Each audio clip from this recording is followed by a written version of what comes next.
After he had fed the people, Jesus made the disciples get into a boat and proceed him to the other side, while he dismissed the crowds.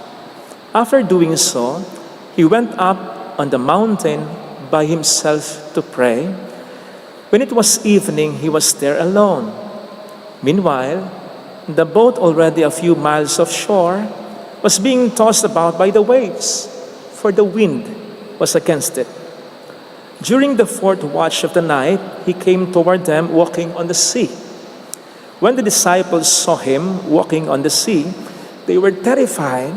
"It is a ghost," they said, and they cried out in fear. At once Jesus spoke to them, "Take courage, it is I, do not be afraid." Peter said to him in reply, "Lord, if it is you, command me to come to you on the water." He said, "Come." Peter got out of the boat and began to walk on the water toward Jesus. But when he saw how strong the wind was, he became frightened, and beginning to sink, he cried out, "Lord, save me!" Immediately Jesus stretched out his hand and caught Peter and said to him, "Oh, you of little faith, why did you doubt?" After they got into the boat, the wind died down. Those who were in the boat did him homage, saying, "Truly, you are the Son of God." Sisters and brothers, the Gospel of the Lord. Praise to you, Lord Jesus Christ.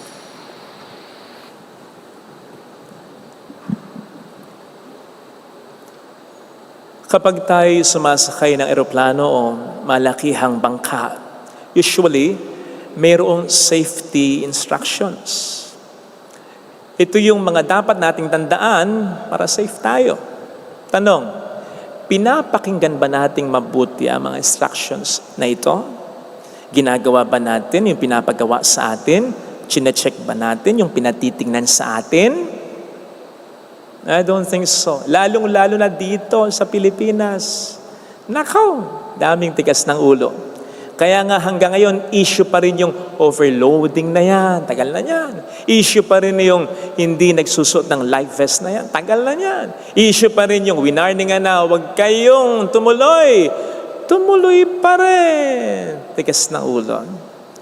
Palagay ko, niisip kasi natin, bibihira lang naman mangyari yung aksidente. Malas lang natin kung sa atin pa mangyari. Usually, maganda naman yung biyahe. Ayun ba? Hihintayin pa ba natin na may masamang mangyari? Follow instructions. Sinabi ko po ito as by way of intro sapagkat sa ating Ebanghelyo ay may mahalagang binibigay sa ating instruction ng ating Panginoon. Sa Ebanghelyo, binabagyo ang mga disipulo.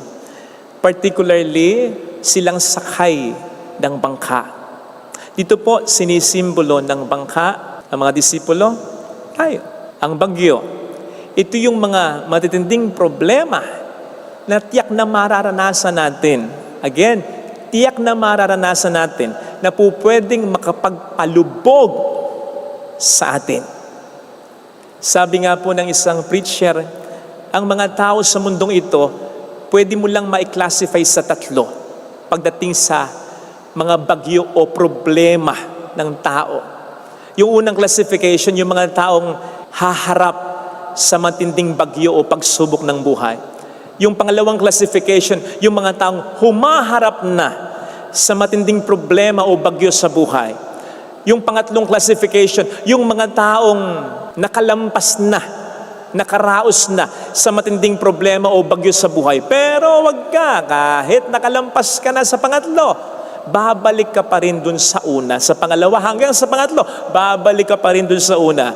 Patuloy ang proseso habang nabubuhay tayo. Sabi ko nga rin minsan, kung ayaw na natin ng mga problema o bagyo sa buhay, mauna lang po tayo sa sementeryo. Doon, hindi nila alintana yung bagyo. May nakita na po ba kayo? Binahang sementeryo, yung mga bangkay, yung mga patay.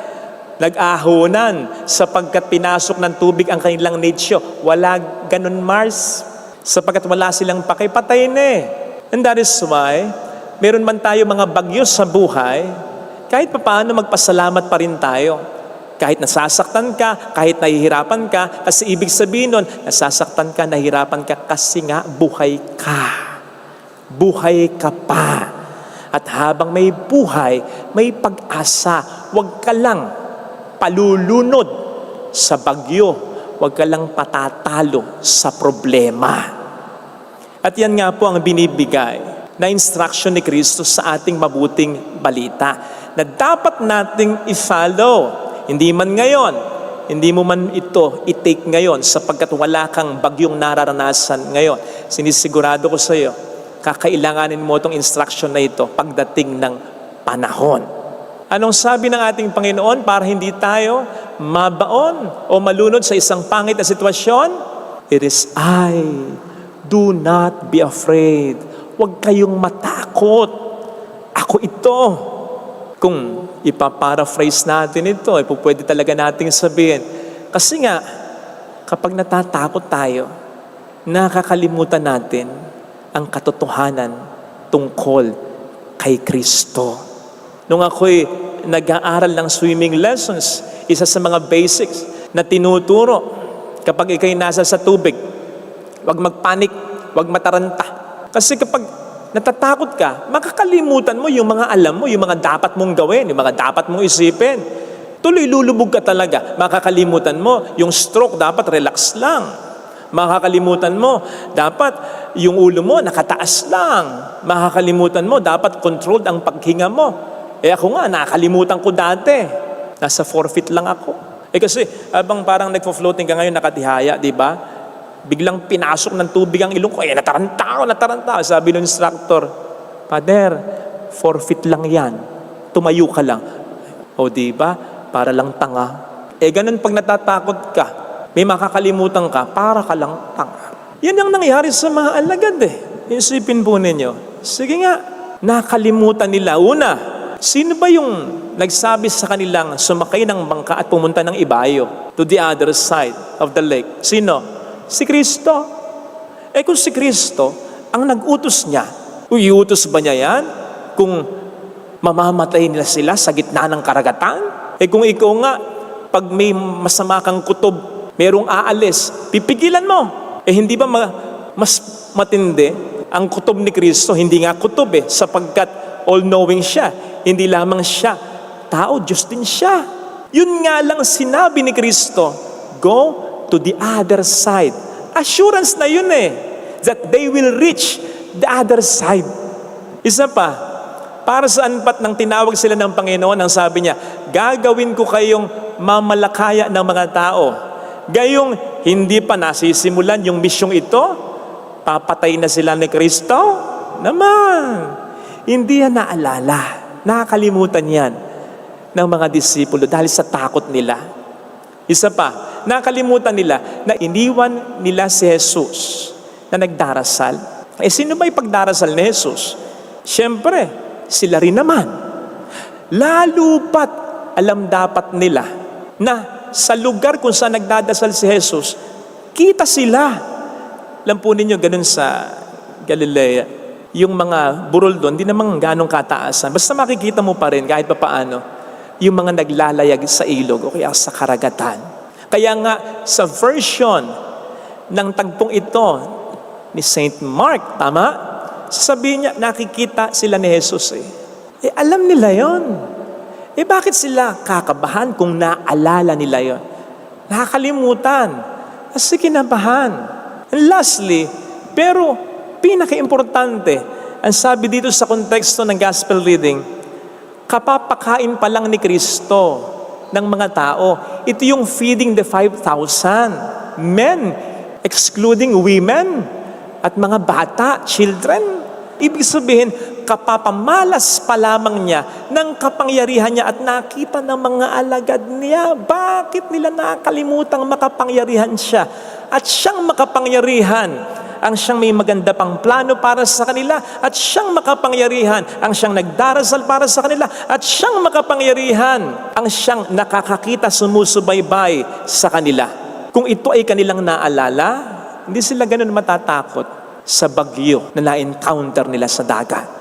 Kasi alam nila, may masama mang nangyayari, may mangyayari pa rin maganda sa huli. Kinabahan eh. But in fairness naman, paano ka nga namang hindi kakabahan? Ang tagal nilang nagsasagwan. Biruin po ninyo, naghiwalay sila ni Kristo. Maghahapon pa lang, maggagabi pa lang. Fourth watch of the night ito. Alas 3 na ng madaling araw ito, baka alas 4 pa. Ganun sila katagal, nagsasagwan. Gayong ang distansya lang from their origin to the other side ay ilang milyahe lang. Kakayanin nila mga 2-3 oras lang. Tapos binagyo pa nga. Ang tagal nilang naranasan niya. Kaya kinabahan. It could have been different. I just thought, kung biglang binagyos sila, dumating na si Kristo. Di ba? Hindi nila makakalimutan. Hindi sila kakabahan. Maalala nila na si Kristo yung makapangyarihan at si Kristong yan ang makapangyarihan. May magandang plano para sa kanila. They'll reach the other side. Pinagdarasal sila at gumagabay sa kanila. Yan tagal eh. Masusubok talaga ang pananampalataya nila. Natutuwa ako minsan kapag may nangyari sa ating bagyo, tapos matindi yung baha. And then, magpo-post ang ating mga kababayan ng ganito. Halimbawa, yan. Ayan.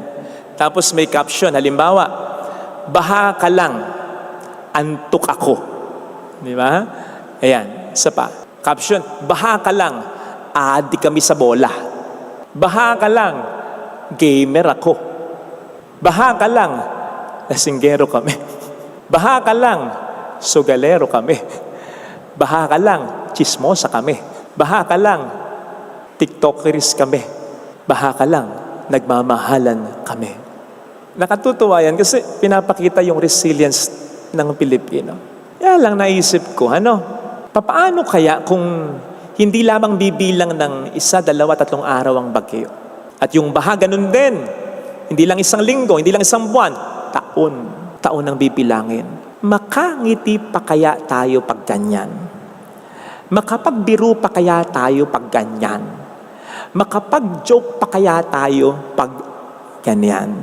Ay, palagay ko hindi na. Kasi masusubok na ang ating pananampalataya.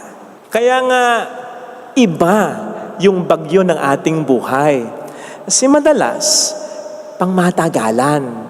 Yung bagyo, gaano man ang hagupit, gaano mang kalupit, nawawala lumilipas ang tagal-tagal mo na kaya nagtitis sa asawa mong buwisit, sa anak mong pasakit, sa walang modo mong kapatid. Tagal na. Diba? Sasabihin natin, mahina ang pananampalataya ni Pedro. Kung tutuusin, mas matibay pa yung pananampalataya niya kaysa sa ibang disipulo. Siya, lumakad sa ibabaw ng tubig.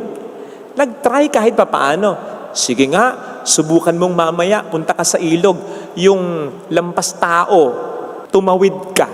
Tingnan mo kung lulutang ka. Di ka matakot? So, matindi yung ginawa ni Pedro. Kaya lang ano yung hinahanap ni Kristo? Yung pag-sustain ng pananampalataya ni Pedro. Tayo, may pananampalataya naman tayo Kaya lang, kung minsan dahil sa tagal ng bagyo sa ating buhay, doon tayo nasusubukan. Ang nangyayari kasi habang tumatagal yung bagyo o mga problema sa buhay natin, mas dumadami at mas lumulutang yung mga what ifs natin What if hindi ako gumaling? What if hindi siya magbago? What if hindi kami makabangon sa negosyo? What if wala nang mangyari maganda sa buhay ko, sa pamilya ko? Habang tumatagal, dumadami yung what ifs na yan. At tumitingkad yan. Mas nagiging emphasize yan. Kaya nakakalimutan mo yung mga pangako ng Diyos sa iyo. Nawawalan ka ng pag-asa. Ang payo ko'y ganito. Yung mga what ifs na yan can work either way. Can work the negative way, but can also work the positive way. What if gumaling ka? What if makaahon ka? What if may maganda pang mangyari sa buhay mo? What if makapagbago pa siya? What if humaba pa ang buhay mo? Kung yung mga what ifs na yan work either way, edi dun tayo sa positive at wag tayo sa negative. Kasi kapag dun tayo sa positive, mas lalakas ang faith mo eh. Kapag dun ka sa negative, mas tataas ang fear mo. And that fear is based on the negative what if. Habang tumataas ang faith mo, lumiliit ang fear mo. Pero habang tumataas ang fear mo, lumiliit ang faith mo. Ang Diyos ay nakakalimutan mo. Huwag sanang ganito. Besides, the moment na sagipin tayo ng Diyos, He will do it immediately. Hindi naman tayo magbaback to zero eh. Kasi naghintay na tayo, nagtiyaga na tayo, at sumampalataya na tayo hanggang huli. At tulad ng ginawa niya kay Pedro, sinagip din naman niya agad. Actually, sa gospel reading, 3 beses binanggit yung immediately. Sa ibang version lang, at once. Immediately, He told them to get into the boat and go to the other side of the lake. Immediately, He told them, do not be afraid, it is I. Immediately, He saved Peter. Kaya naman ng Diyos yung immediately. Pero kung bakit medyo nagtatagal pa, maniwala tayo na mayroon namang ginagawa siyang talaga. Maniwala tayo na sa kabila ng katagalan, may mangyayaring maganda. Now what if hindi ako gumaling? What if hindi ako mabuhay na matagal? What if hindi nangyari yung positibong what if na sinasabi mo, Father? I don't think may mawawala sapagkat ang taong sumasampalataya, pinagpapala. Hindi mo masusubok ang Diyos sa kanyang mga pangako. Huwag lang tayong pasusubok sa ating pananampalataya sa Kanya. Ito sana ang hilingin nating biyaya sa ating banal na misa. Ilagay natin ang ating kanang kamay sa tapat ng ating puso.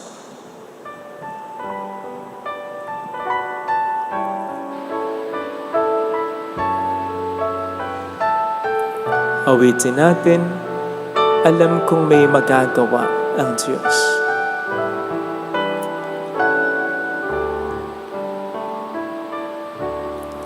Alam kong may magagawa, makapangyarihan siya.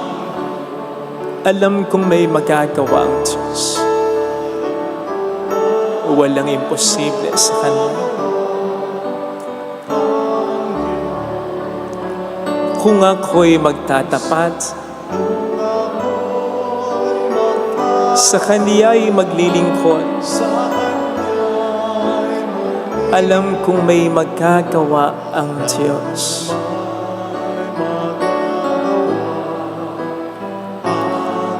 Alam kong di ringgin ng Diyos ang samo ko sapagkat mahal niya ako.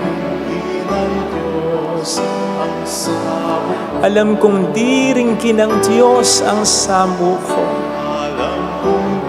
sapagkat anak niya ako. Alam niya ang paghirap ko. Kung ako'y magtatapat, sa Kaniya'y maglilingkod, alam kong di ringgin ng Diyos ang samo ko.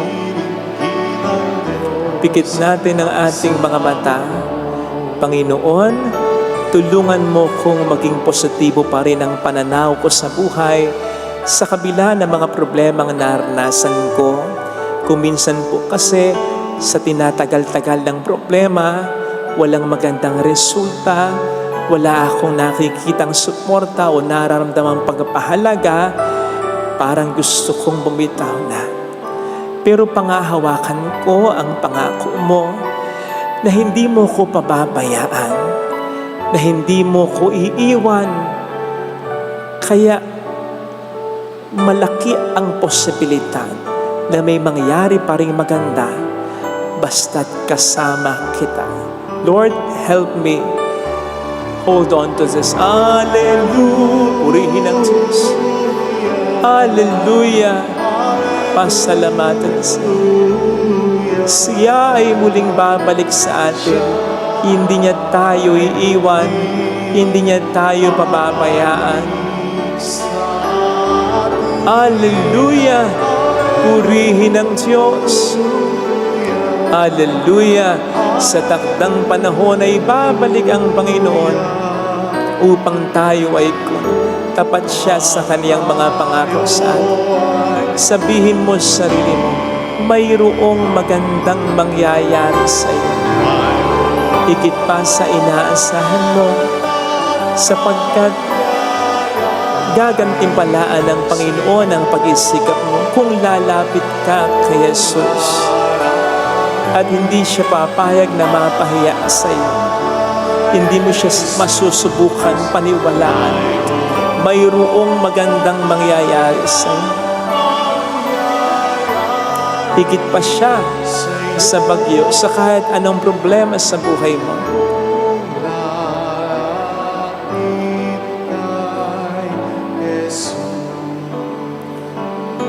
Glory to the Father, and to the Son, and to the Holy Spirit. As it was in the beginning, is now, and will be forever. Amen. I believe in God, The Father Almighty, Creator of heaven and earth, and in Jesus Christ, His only Son, our Lord, who was conceived by the Holy Spirit, born of the Virgin Mary, suffered under Pontius Pilate, was crucified, died, and was buried. He descended into hell. On the third day, rose again from the dead. He ascended into heaven, and is seated at the right hand of God the Father Almighty. From there will come to judge the living and the dead. I believe in the Holy Spirit, the Holy Catholic Church, the communion of saints, the forgiveness of sins, the resurrection of the body, and life everlasting. Amen. trusting in the unfailing love of the Father, let us now entrust to Him our doubts, burdens, and needs, knowing that our heart's desires are safe in His merciful hands. Father, come and save us. Father, come and save us.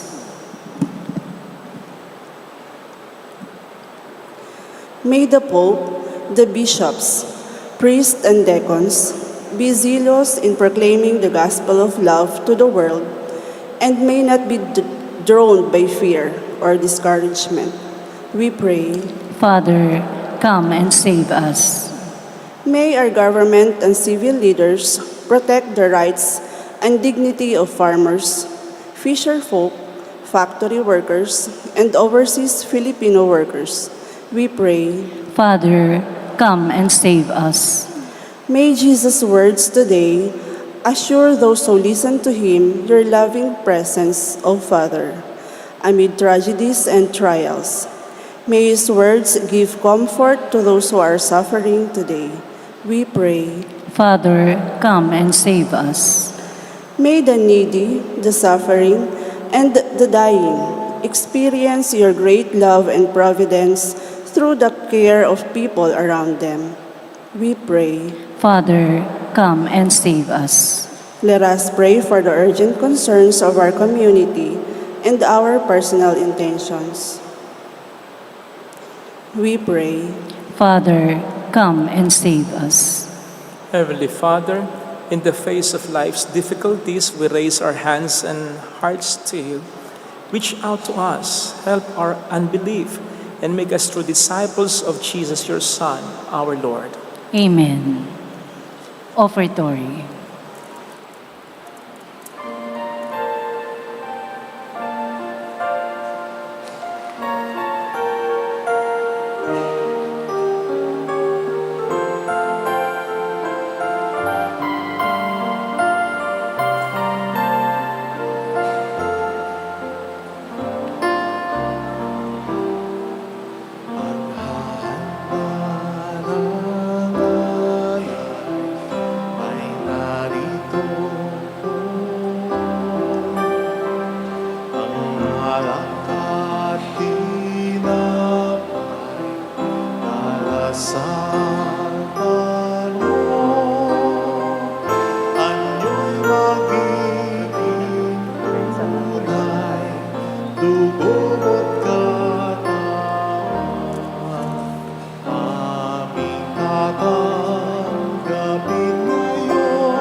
kaliwa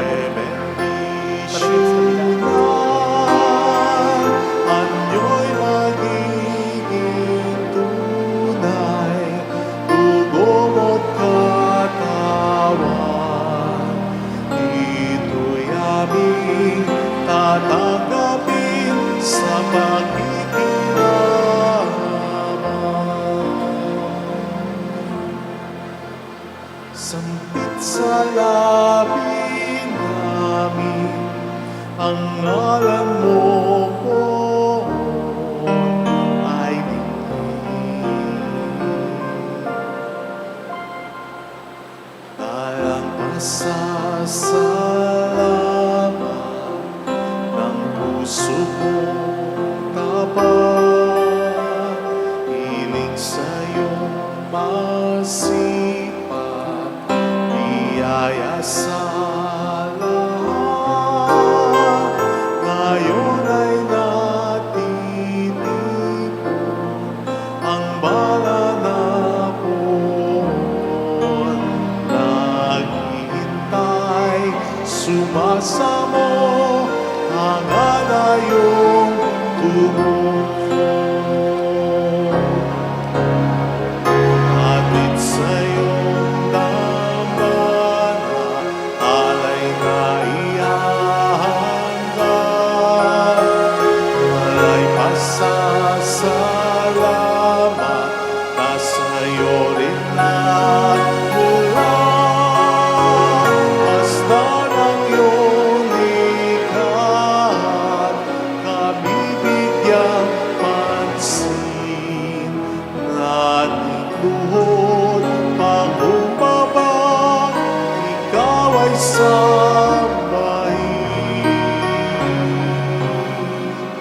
Tala si Kristo, ang Kordero, nagligtas sa atin.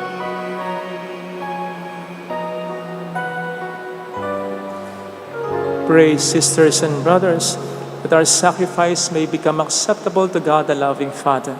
May the Lord accept the sacrifice at your hands for the praise and glory of his name, for our good and the good of all his holy church. Be pleased, O Lord, to accept the offerings of your church, for in your mercy you have given them to be offered, and by your power you transform them into the mystery of our salvation through Christ our Lord.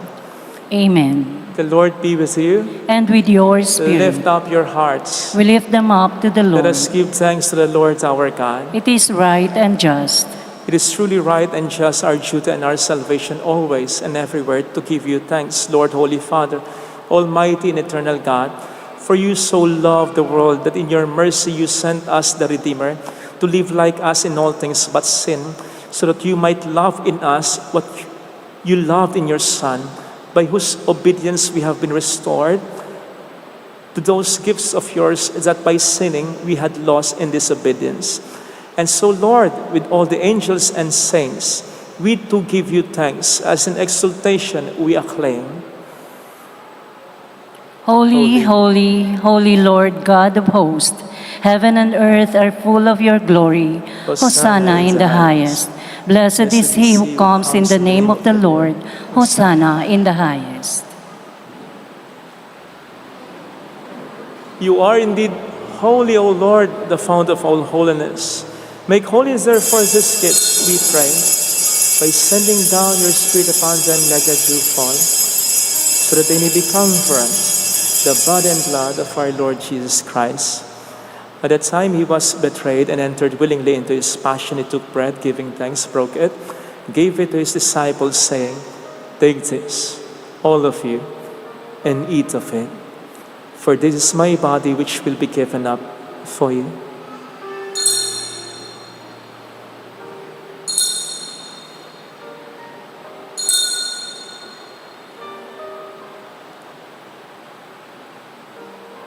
In a similar way, when supper was ended, he took the chalice and once more giving thanks, gave it to his disciples, saying, "Take this, all of you, and drink from it. For this is the chalice of my blood, the blood of the new and eternal covenant, which will be poured out for you and for many, for the forgiveness of sins. Do this in memory of me."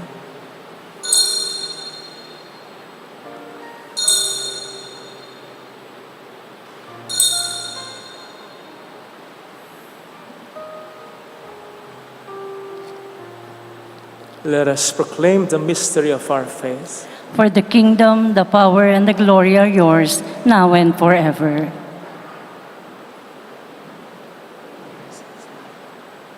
We proclaim your death, O Lord, and profess your resurrection until you come again.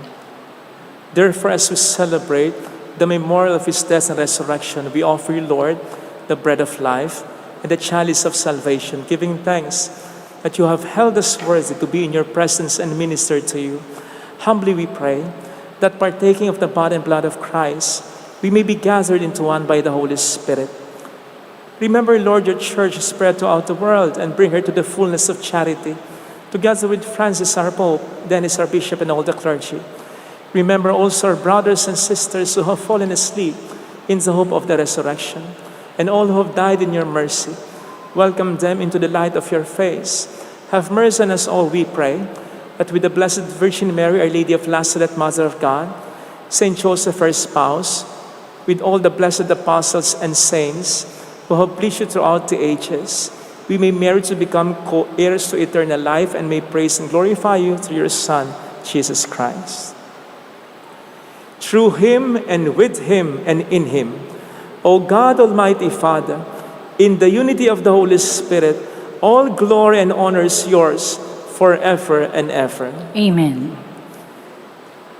Jesus taught us to call God our Father, and so we have the courage to say,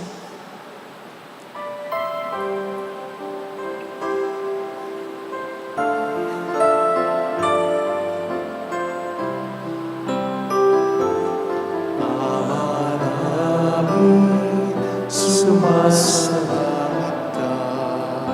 Sambahin ang ngalan mo, mapasa amin ang kaharian mo, sundin ang loob mo dito sa lupa para na sa langit. Bigyan mo kami ngayon ng aming kakanin sa araw at patawarin mo kami sa aming masala para na pagpapatawad namin sa nagkakasala sa amin, at huwag mo kaming ipahintulot sa tukso at iadyan mo kami sa lahat ng sama.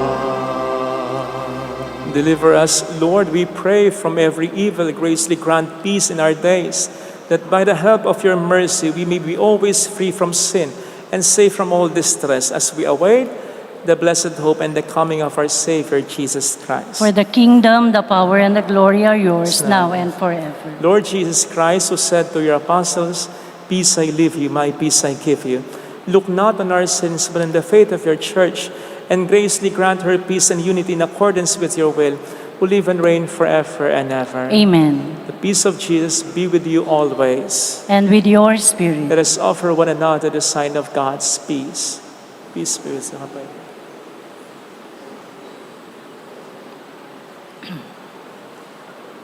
Lamb of God, who take away the sins of the world, have mercy on us. Lamb of God, who take away the sins of the world, have mercy on us. Lamb of God, you take away the sins of the world, grant us peace.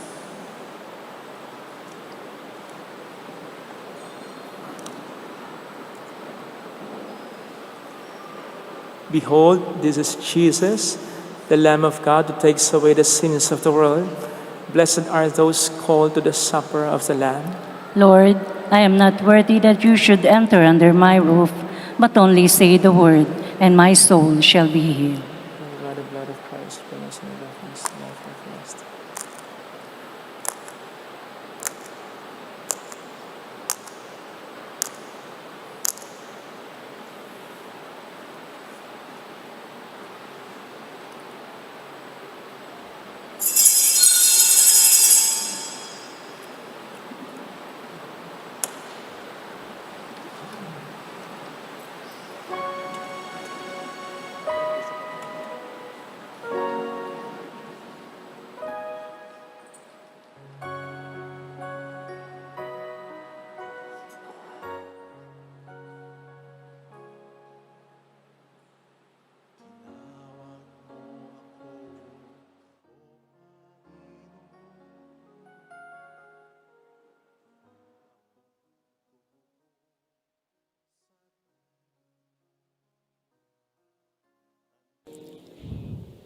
An act of spiritual communion. My Jesus, I believe that you are present in the most holy sacrament. I love you above all things, and I desire to receive you into my soul. Since I cannot at this moment receive you sacramentally, come at least spiritually into my heart. I embrace you as if you were already there and unite myself wholly to you. Never permit me to be separated from you. Amen.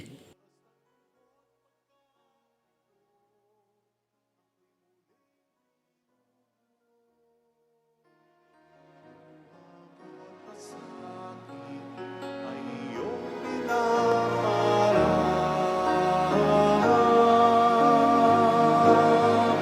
Sa paghubog nitong araw, sa pagsapit magbigay sa iyong piling.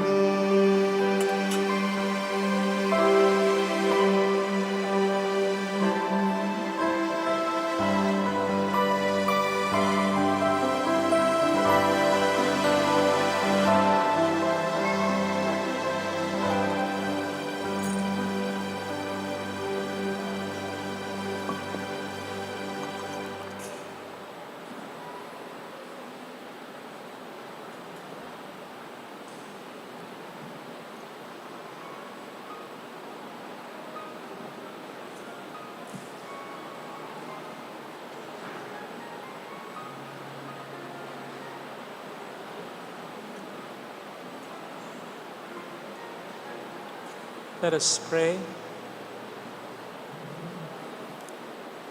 May the communion in your sacrament that we have consumed save us, O Lord, and confirm us in the light of your truth through Christ our Lord.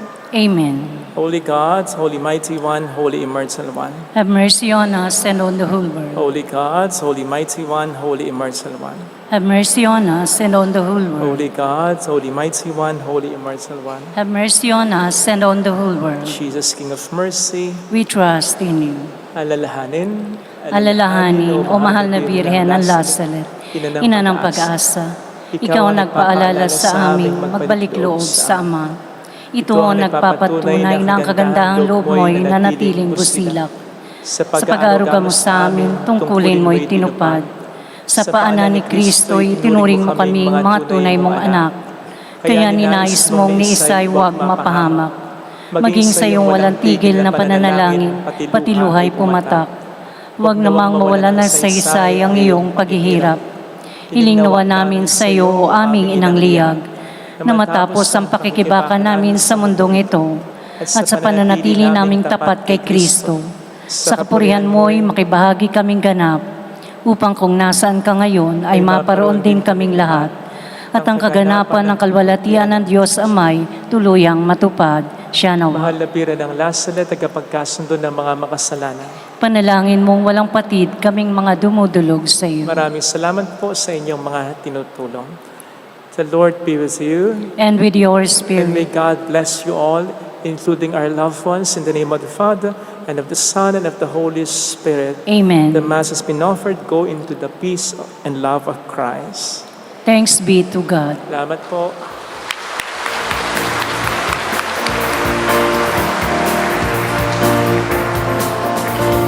Mary, Mother of the Lord, hear our prayer we sing to you. Let your tears sink in our minds and hearts as once they fell at Nazareth. Tell your people how to live again. Tell your people how to sing again. Tell your people how to dance again. Tell your people how to pray again. Mary, Mother of the Lord, hear our prayer we sing to you. Let your tears sip in our minds and hearts as once they fell at Nazareth. Salamat po.